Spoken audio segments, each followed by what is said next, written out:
Assalamualaikum warahmatullahi wabarakatuh. Tepang lagi jumpa deui dengan Farhan Asgar Tigor, channelnya para pembelajar.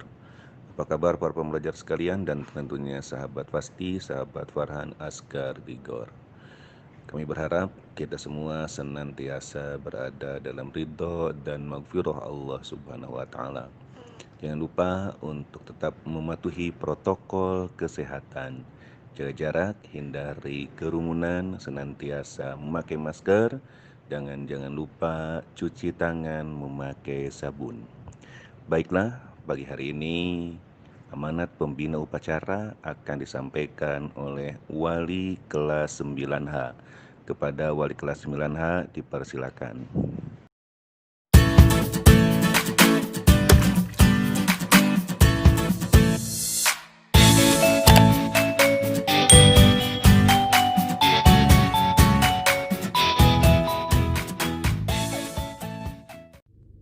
Bismillahirrahmanirrahim.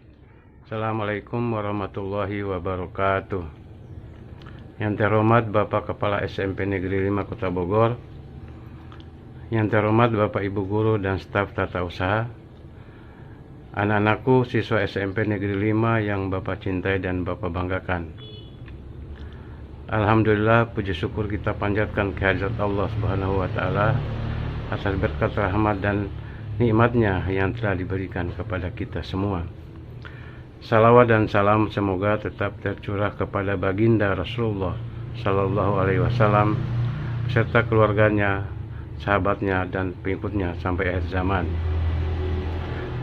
Anak-anakku, apa kabar pagi ini? Semoga keadaan baik, sehat, dan selalu dalam lindungan Allah Subhanahu wa taala. Alhamdulillah, pada pagi ini Bapak selaku pembina upacara akan menyampaikan beberapa hal bagaimana kita berada di rumah selalu sehat dan bugar. Sehat merupakan suatu hal yang sangat penting bagi kehidupan kita, karena kalau kita tidak sehat, kita tidak akan bisa berbuat sesuatu, apalagi bekerja. Seperti kalian akan sulit untuk belajar. Oleh karena itu bahwa sehat itu sangat penting buat kita. Hal-hal yang perlu Bapak sampaikan untuk menunjang kesehatan kita berada di rumah. Yang pertama adalah, satu, kita tidak lupa mendekatkan diri kepada Allah Subhanahu wa taala. Artinya tetap menjalankan segala perintahnya, menjauhi segala larangannya, kemudian banyak berzikir, mengingat Allah, terus banyak tadarus atau membaca Al-Quran. Dengan hal itu dilakukan dengan baik, insya Allah akan menumbuhkan suatu ketenangan jiwa bagi diri kita, sehingga dengan jiwa yang tenang akan jelas akan menumbuhkan suatu kesehatan yang baik bagi tubuh kita, karena kita merasa bahwa semuanya itu kembali kepada Allah. Allah akan melindungi diri kita. Yang berikut adalah kita dapat mengatur pola makan dengan baik. Pola makan yang diharapkan di sini adalah makanan-makanan yang mengandung gizi seimbang. Apa itu gizi seimbang? Gizi seimbang artinya makanan yang kita makan itu harus sesuai dengan jumlah atau kebutuhan yang dibutuhkan oleh tubuh kita sendiri, tidak berlebihan. Karena kalau berlebihan justru berakibat kurang bagus juga untuk tubuh kita. Sebagaimana pedoman dari Menteri Kesehatan, pedoman yang kalau dulu adalah 4 sehat 5 sempurna, tapi sekarang sudah disempurnakan oleh Menteri Kesehatan, yaitu pedoman gizi seimbang. Apa itu gizi seimbang? Gizi seimbang itu adalah yang tadi Bapak jelaskan. Gizi seimbang itu adalah makanan yang dibutuhkan sesuai dengan jenis dan jumlah yang dibutuhkan oleh tubuh kita. Pola atau pedoman gizi seimbang yang dikeluarkan oleh Menteri Kesehatan dengan konsep isi piringku. Isi piringku. Kalau di SMP Negeri 5 untuk kelas 8 dan kelas 9, mungkin pada saat kita belajar tatap muka, konsep isi piringku ini kita sudah sering melaksanakannya, yaitu dengan istilah kebanggaan SMP 5 itu, yaitu mari kita sarapan, dimana dilakukan kadang di hari Rabu, kemudian yang sering kita lakukan itu pada hari Jumat. Apa itu isi piringku? Isi piringku itu antara lain adalah setengah dari porsi isi piringku, yaitu buah dan sayur. Buah dan sayur itu adalah buah yang segar. Kemudian seperempat porsi isi piringku adalah karbohidrat. Karbohidrat itu terdiri dari misalnya nasi, jagung, roti, atau bahan makanan lainnya. Kemudian seperempat lagi adalah dari isi piringku, yaitu yang mengandung protein, baik protein dari hewani ataupun nabati, misalnya ikan, daging ayam, daging sapi, dari tahu tempe kalau dari nabati atau lainnya. Kemudian tidak kalah pentingnya di dalam itu adalah kecukupan dari kita mengkonsumsi air putih, air bening, karena 70% di dalam tubuh kita itu adalah air, mengandung air.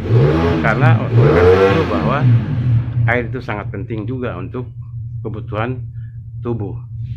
Oleh karena itu, kalau itu terpenuhi dengan baik, insya Allah akan menambah vitalitas tubuh kita menjadi segar dan bugar.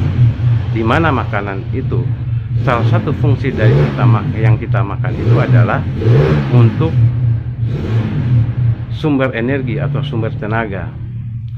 Dengan demikian, kalau kita dengan pola makan kita dengan baik, kita atur dengan baik, maka tenaga kita akan semakin baik.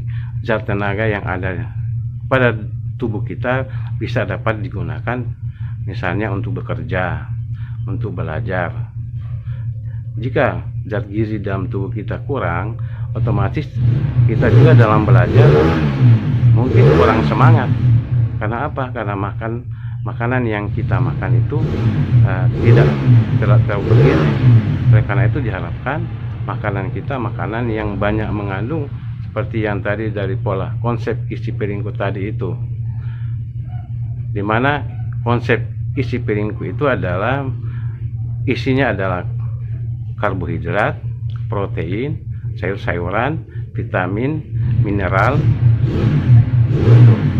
Kalau itu sudah terpenuhi, insya Allah akan meningkatkan imunitas tubuh dengan baik.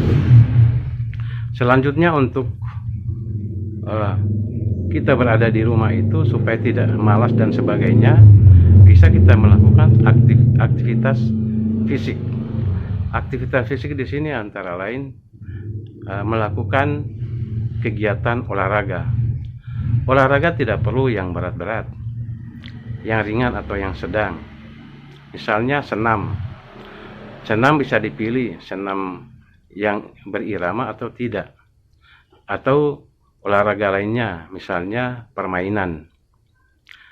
Atau olahraga lari jogging. Tinggal menyesuaikan kondisi bagaimana kita di rumah. Apa yang kita senangin.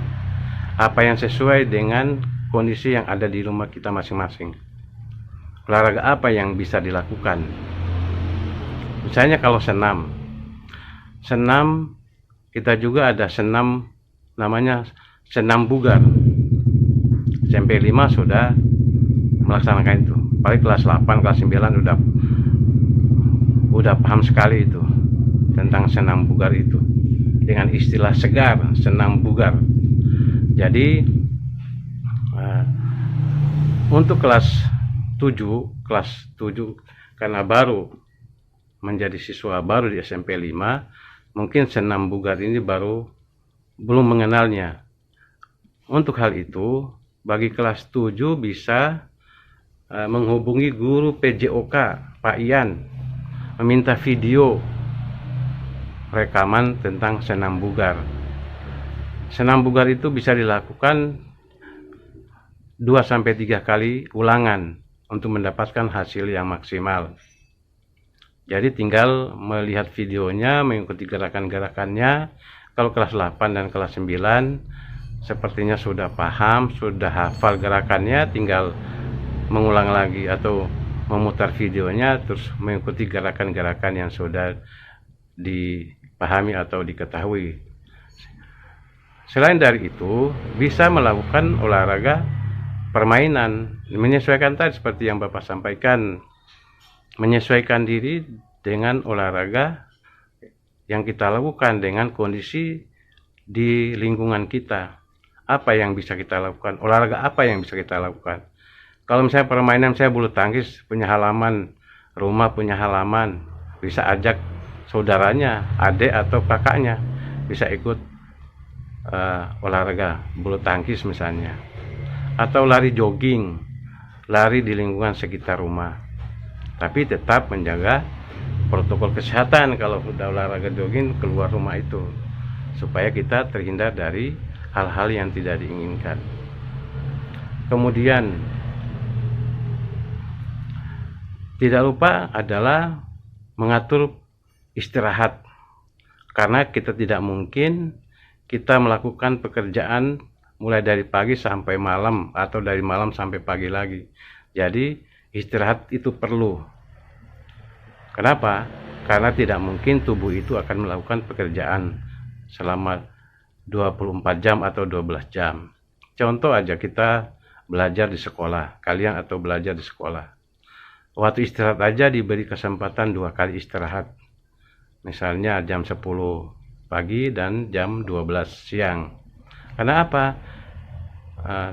Kita tenaga itu sudah digunakan untuk belajar. Bapak Ibu guru juga tenaganya udah digunakan untuk mengajar. Jadi perlu waktu untuk istirahat.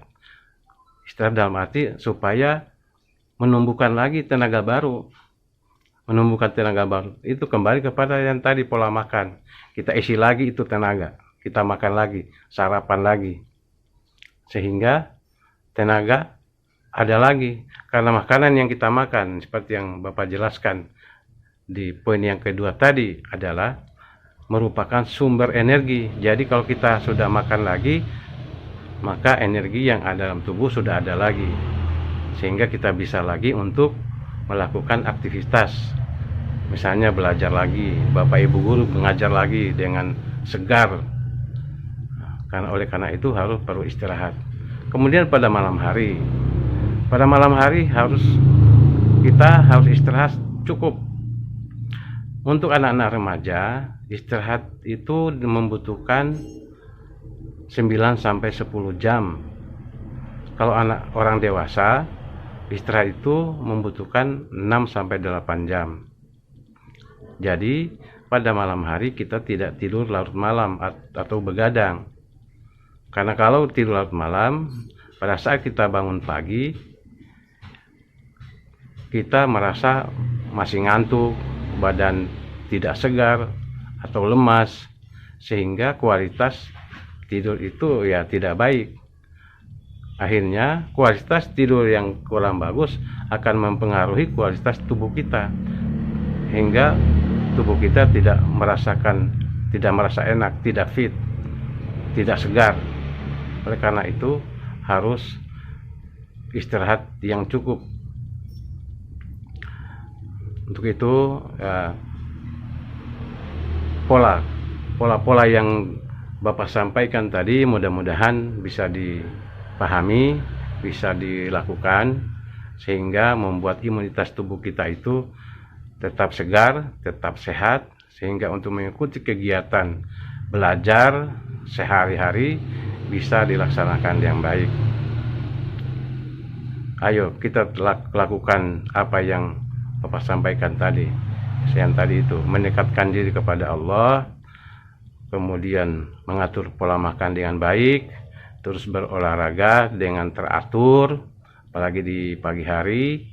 Misalnya bisa dilakukan sebelum proses belajar mengajar di waktu pagi hari, atau tidak bisa dilakukan pagi hari, bisa dilakukan pada sore hari. Tinggal mengatur waktu yang terbaik, kemudian menjaga istirahat dengan baik. Mudah-mudahan apa yang Bapak sampaikan di pagi hari ini ada manfaatnya.